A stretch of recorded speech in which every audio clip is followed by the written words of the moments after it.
Hello hi नमस्कार, आप सुन रहे हैं जागरण पॉडकास्ट का खबरनामा। मैं हूं आपके साथ शताक्षी सिंह। आज तारीख है 3 अक्टूबर की और दिन है मंगलवार का। चलिए आपको बताते हैं आज दिन भर की तमाम बड़ी खबरें। बुलेटिन की शुरुआत करेंगे हेडलाइंस के साथ। दिल्ली के अलावा कई राज्यों में महसूस हुए भूकंप के झटके, जयपुर तक हिली धरती, नेपाल था एपिसेंटर। यूपी तक पहुंच रही बिहार जातीय जनगणना की आंच, मायावती ने सीएम योगी को दी नसीहत। न्यूज क्लिक केस में सीताराम येचुरी के घर भी पहुंची दिल्ली पुलिस, वरिष्ठ नेता ने बताई वजह। बिहार की जातिगत जनगणना को सुप्रीम कोर्ट में मिली चुनौती, सुनवाई को राजी हुई अदालत। अब स्पेस में चीन का सहारा लेगा पाक, जानिए क्या है ड्रैगन का मून मिशन। भौतिक विज्ञान में पियरे एगोस्टिनी, फेरिंक क्रॉसेस और एनी एल ह्यूलियर को मिला नोबेल पुरस्कार। चालू वित्त वर्ष में 6.3% की दर से विकास करेगी भारतीय अर्थव्यवस्था, महंगाई में आएगी गिरावट, वर्ल्ड बैंक ने कहा। बॉलीवुड में है जमींदार सिस्टम, अनुराग कश्यप ने बताया इंडस्ट्री का काला सच। यशस्वी ने मचाया गदर, महफिल लूटने में सफल रहे रिंकू सिंह। नेपाल पर मिली धांसू जीत के 3 हीरोज के बारे में आपको बताएंगे। तो चलिए अब विस्तार से खबरें जान लीजिए। दिल्ली पुलिस समेत उत्तर भारत के कई इलाकों में मंगलवार को भूकंप के तेज झटके महसूस किए गए। राष्ट्रीय भूकंप विज्ञान केंद्र के मुताबिक रेक्टर स्केल पर भूकंप की तीव्रता 6.2 मापी गई है। जानकारी के मुताबिक इस भूकंप का एपिसेंटर जो है वो नेपाल बताया जा रहा है। नेशनल सेंटर फॉर सिस्मोलॉजी ने मंगलवार को कहा कि नेपाल में 25 मिनट के अंतराल पर 4.6 और 6.2 तीव्रता के 2 भूकंप के झटके महसूस हुए हैं। इस झटके में दिल्ली, एनसीआर और उत्तर भारत के कुछ हिस्सों में भी धरती कांपी है। एक अधिकारी ने बताया कि 2:25 पर पहला झटका महसूस किया गया, जिसकी तीव्रता 4.6 थी। वहीं दूसरा झटका 2:51 पर महसूस किया गया, जिसकी तीव्रता 6.2 मापी जा रही है। वहीं बिहार में जाति आधारित जनगणना की रिपोर्ट जारी करने के बाद उत्तर प्रदेश में सियासत तेज हो गई है। सपा अध्यक्ष अखिलेश यादव के बाद बसपा प्रमुख मायावती ने जातीय गणना को लेकर राज्य और केंद्र सरकार पर दबाव बनाना शुरू कर दिया है। मायावती ने कहा कि यूपी सरकार को अपनी नीति और नीयत में जनभावना का ध्यान रखते हुए जातीय आधारित गणना पर सर्वे शुरू कर देना चाहिए। उन्होंने ये भी कहा कि असल में केंद्र सरकार द्वारा राष्ट्रीय स्तर पर जनगणना कराकर ही वाजिब अधिकार सुनिश्चित किया जा सकता है। मायावती ने सत्ताधारी दल भाजपा पर निशाना साधते हुए कहा कि जातीय जनगणना से कुछ दल असहज महसूस कर रहे हैं।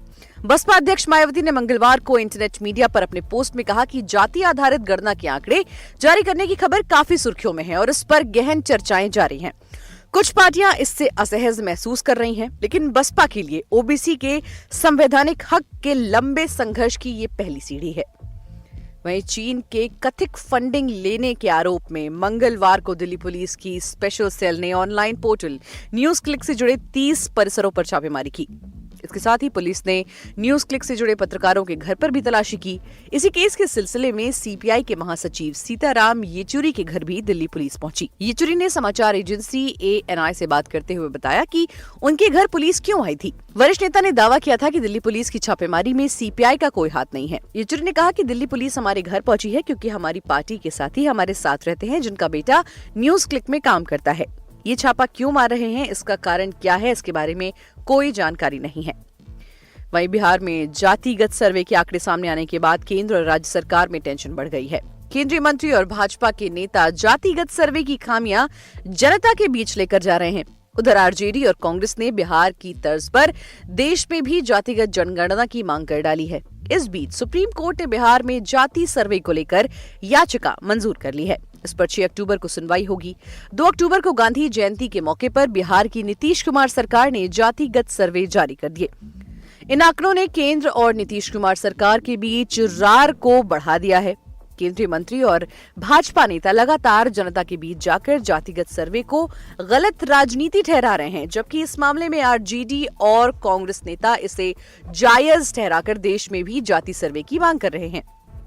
वहीं भारत के चंद्रयान 3 मिशन की सफलता के बाद दुनिया के कोने कोने में भारतीय स्पेस एजेंसी, भारतीय अंतरिक्ष अनुसंधान संगठन की तारीफ की जा रही है। पाकिस्तान भी भारत की इस कामयाबी की सराहना किए बिना नहीं रह पाया, लेकिन इसी बीच पाकिस्तान ने स्पेस में पहुंचने की भी तैयारी शुरू कर दी है।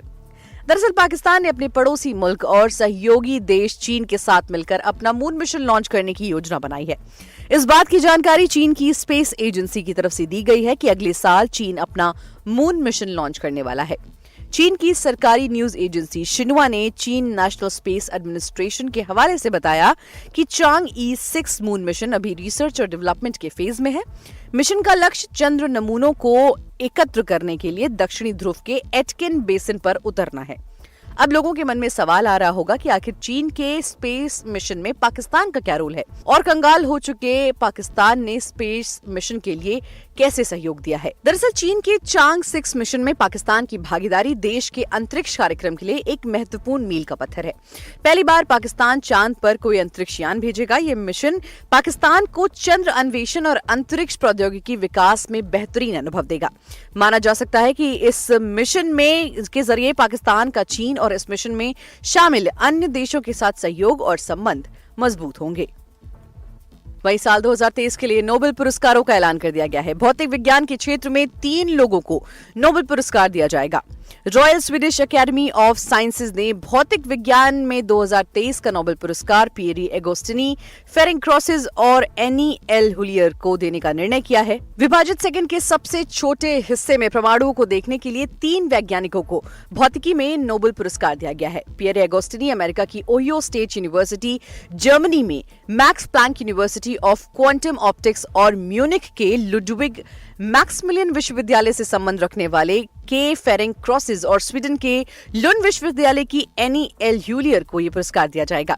इससे पहले चिकित्सा के क्षेत्र में कैटालिन कारिको और ड्रू विस्मैन को 2023 का नोबेल पुरस्कार मिला है। दोनों वैज्ञानिकों को यह पुरस्कार कोविड-19 के खिलाफ उनकी खोज के लिए दिया गया है।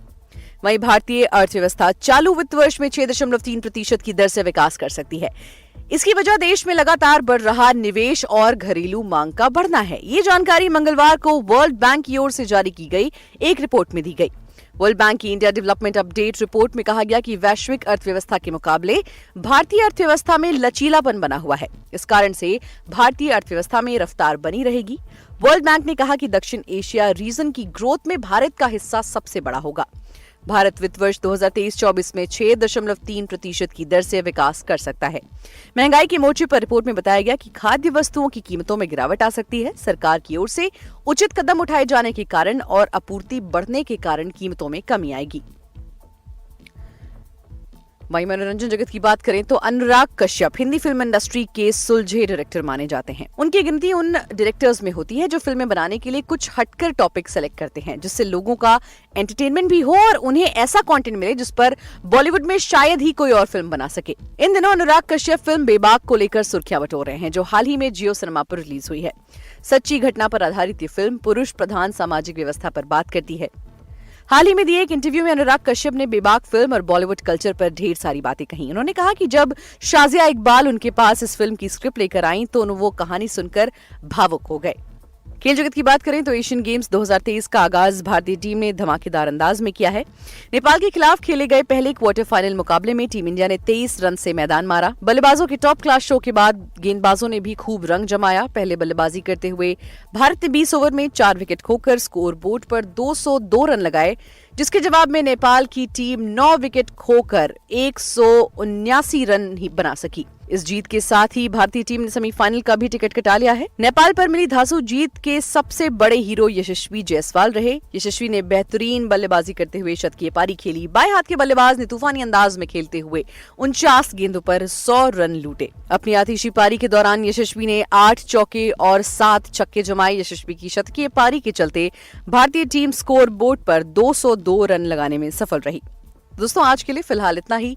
देश और दुनिया की तमाम खबरों को जानने के लिए सुनते रहिए जागरण खबरनामा।